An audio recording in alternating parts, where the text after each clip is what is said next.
করলাম, জরিমানা না না না পরিশোধ করেন। প্রথম দিন আজকে না, জরিমানা না না না হলে আমরা বন্ধ না করে প্লিজ দিই। এসি মার্কেট কোনটা? এসি মার্কেটে না চলো। না আমি শুনেন বসেন প্লিজ একটু কথা বলি শুনেন আমাদের সাথে একটু কথা বলতে তো আমাদের সমিতির লোক হ্যাঁ রাখেন না, মাপের বিষয় না, মাপের বিষয় না, এটা হলো নিয়মের বিষয়। আপনি নিয়মে আসেন না, মাপের বিষয়। এটা তো জাপান আমি বলছি এটা আচ্ছা, এই যে এটা এই আপনি আমাকে বলেন, এই যে এটার যে প্যাটার্ন আর এটার মধ্যে ডিফারেন্স অবশ্যই ডিফারেন্স কি ডিফারেন্স? ভালো করে দেখেন আমি আপনি তো দেখি, হ্যাঁ দেখেছি। আপনি দেখবেন তাহলে এখানে আপনি টয়োটা লিখছেন কেন?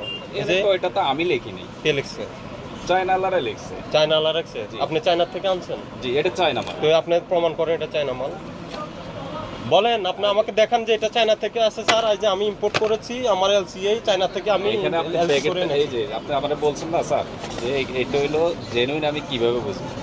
এখন এটা আমরা যখন কাস্টমার আমাদের থেকে কিনতে আসে তখন আমরা বলি স্যার এটা হইলো জেনুইন, এটা হইলো চায়না। তা আপনার মুখের কথা তাকে বিশ্বাস করতে হবে, এই তো বিষয়। এখন বিশ্বাস ছাড়া তো আপনার সাথে কথা বলার দরকার কি? তার যাবতীয় তথ্য এই প্রোডাক্ট সম্পর্কে এই প্রোডাক্টের গায়ে থাকবে। এখন এটা তাই এটা তো থাকে না। কেন থাকে না? এই থাকার না থাকাটাই অনিয়ম। আপনি আপনার ক্রয় মূল্য আপনি সংরক্ষণ করছেন না, এটা আপনি অনিয়ম করছেন। কিন্তু